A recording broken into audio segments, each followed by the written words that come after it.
మహంకాళి బోనాల ఉత్సవాలు అంబారి ఊరేగింపుపై అప్డేట్స్ మా ప్రతినిధి అరుణ్ లైవ్ లో అందిస్తారు. అరుణ్.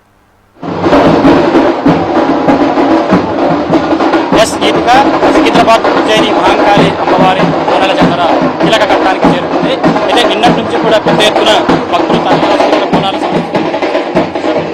ఉదయం నుంచి తెల్లవారుజాము రాత్రి వరకు కూడా పెద్ద ఎత్తున బోనాల ఉత్సవాలు అయితే ఘనంగా జరిగాయి. ఇప్పుడు మాత్రం ఏదైతే కొద్దిసేపటి క్రితమే రంగం కార్యక్రమం అయితే కూసింది. అయితే రంగం కార్యక్రమం కూసిన తర్వాత మాత్రం ఇప్పుడు అమ్మవారిని అంబారిపై ఊరేగిస్తున్నారు. కొద్దిసేపటి క్రితమే ఊరేగింపు కూడా ప్రారంభించారు. ప్రస్తుతం ఆలయ గుడి ముందు ఉన్నటువంటి దారిలో అయితే ఊరేగింపు అయితే కొనసాగుతుంది. మనం విజువల్స్లో కూడా చూసుకోవచ్చు. భారీ బందోబస్తు నడుమ అయితే ఊరేగింపు కొనసాగుతుంది. ఊరేగింపు కార్యక్రమంలో భాగంగా పెద్ద ఎత్తున కూడా ఇక్కడికి భక్తులు తరలి వచ్చిన సిచ్యువేషన్ మనకు కనిపిస్తుంది. ఒకసారి విజువల్స్లో చూసుకోవచ్చు. పెద్ద ఎత్తున కళాకారులు కూడా పెద్ద ఎత్తున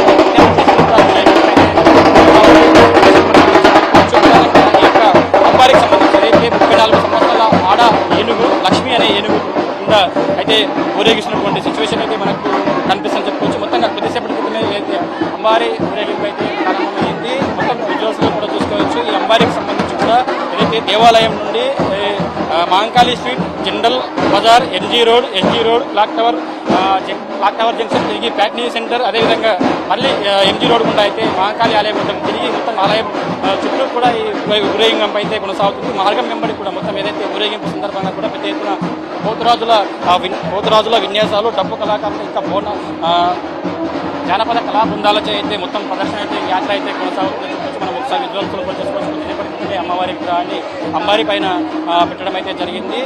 తర్వాత మాత్రం ఇప్పుడు ఊరేగింపు అయితే ప్రారంభమైన అయితే ఏనుగుకు సంబంధించి అంబారికి సంబంధించి కర్ణాటక రాష్ట్రం నుండి అయితే తూముకూరు అనే గ్రామం నుండి కూడా ఈ అంబారిని అయితే ఆలయకం తీసుకువచ్చింది. అయితే దీనికి సంబంధించి కూడా ఏదైతే అంబారికి సంబంధించి ఏదైతే సికింద్రాబాద్ అమ్మవారి ఊరేగింపుకి సంబంధించి రెండవసారి ఇక్కడికి తీసుకురావడం అయితే ప్రస్తుతం మాత్రం చూసుకోవచ్చు.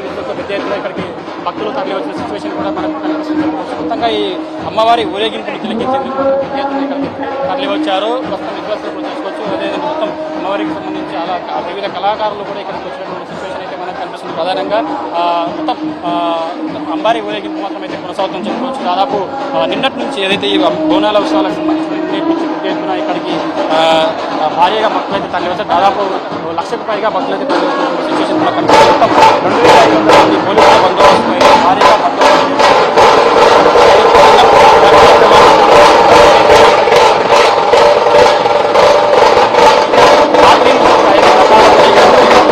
అలారం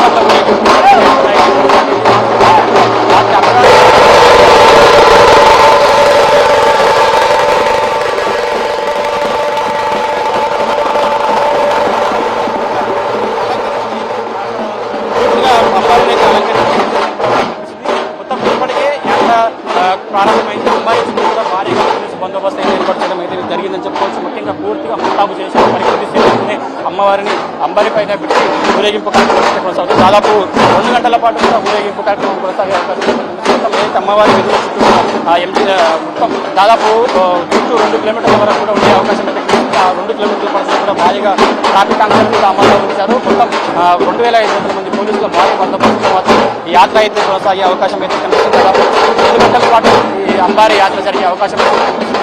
భారీగా బందోబస్తు కూడా ఇక్కడ ఏర్పాటు చేయడం జరిగింది. దాదాపు 1,00,000 నిన్న ఏదైతే బోనాల సందర్భంగా నిన్న ఉదయం నుంచి కూడా దాదాపు 1,00,000 వరకు కూడా 1,00,000కు పైగా భక్తులు అయితే ఇక్కడ వచ్చి దర్శించుకోవడం అయితే జరిగింది. ఆ తర్వాత ఏదైతే చిన్న లోటుపాట్లు మినహాయిస్తే కూడా భారీగా బందోబస్తు ఉండడం మాత్రం అయితే ఈ బోనాల యాత్ర అయితే కొనసాగుతుందని చెప్పుకోవచ్చు. ప్రధానంగా నిన్న చూసుకుంటే కనుక ఏదైతే జోగినీళ్ళ అందరికీ ఇప్పటికీ అధికారులకు స్పష్టత ఇచ్చే ప్రయత్నం చేయడం అయితే జరిగింది. వచ్చే ఈ బోనాలకు సంబంధించి ఉత్సవాలు పూర్తయిన తర్వాత దేవాదాయ శాఖతో చర్చించి జోగినీళ్ళకు సంబంధించిన వారి యొక్క అంశాలకు సంబంధించిన పరిగణలోకి తీసుకుని ఏదైతే బోర్డు మెంబర్ కావచ్చు, ఇంకా ఏదైతే ఆలయ కమిటీలో వారి యొక్క దానికి సంబంధించి కూడా ఒక నిర్ణయం తీసుకుంటామని చెప్పి మంత్రి పొన్నం ప్రభాకర్ మనం ఒకసారి రంగం కార్యక్రమం సంబంధించి చూసుకుంటే రంగంలో కూడా పలు కీలక అంశాలను అయితే చెప్పే ప్రయత్నం అయితే చేసిన విధంగా ఈ రంగంకు సంబంధించి ప్రధానంగా ఏదైతే ఈ సికింద్రాబాద్ ఉజ్జయిని మహంకాళి ఆలయానికి సంబంధించి కూడా ఏదైతే విగ్రహ ప్రతిష్ఠ చేయాలంటే కూడా గతంలో కూడా డిమాండ్ చేసినట్టు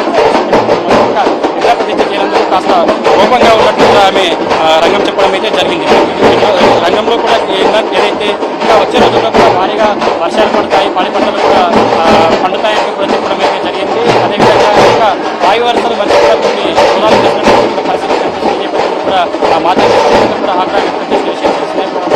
అయితే ముఖ్యంగా ఏదైతే 6 నెలల్లో ఇక్కడ ఉన్నటువంటి విగ్రహాన్ని ప్రతిష్ఠించే కనుక అన్ని కోరిన కోరికలు పెడతాయంటూ కూడా చెప్పడం సిచ్యువేషన్ కూడా మనం చూసాం. కాబట్టి మొత్తంగా ఏదైతే రంగం కార్యక్రమం చేసిన తర్వాత మాత్రం పూర్తిగా అంబారీ కార్యక్రమం అయితే ప్రారంభమైంది. అమ్మవారి ఊరేగింపు కొనసాగుతుంది. ఈ ఊరేగింపు గురించి దాదాపు 2 గంటలు పట్టే అవకాశం అయితే కనిపిస్తుంది. మొత్తంగా ఏదైతే ఆలయ విద్యుత్ కూడా ఏనుగు పైన అమ్మవారిని ఊరేగిస్తారు. ఆ తర్వాత కార్యక్రమం అయితే ఇప్పటికే నిన్న నుంచి కూడా బోనాల కార్యక్రమం, ఘటాల కార్యక్రమం, అదేవిధంగా పహారం వల్ల కార్యక్రమం కూడా పెద్ద ఎత్తున కొనసాగింది. అదేవిధంగా ఈరోజు రాత్రి కూడా అలారంభంగా అంబారీ మాత్రం యాత్ర అయితే కొనసాగుతుంది. Thank you for the updates Arun.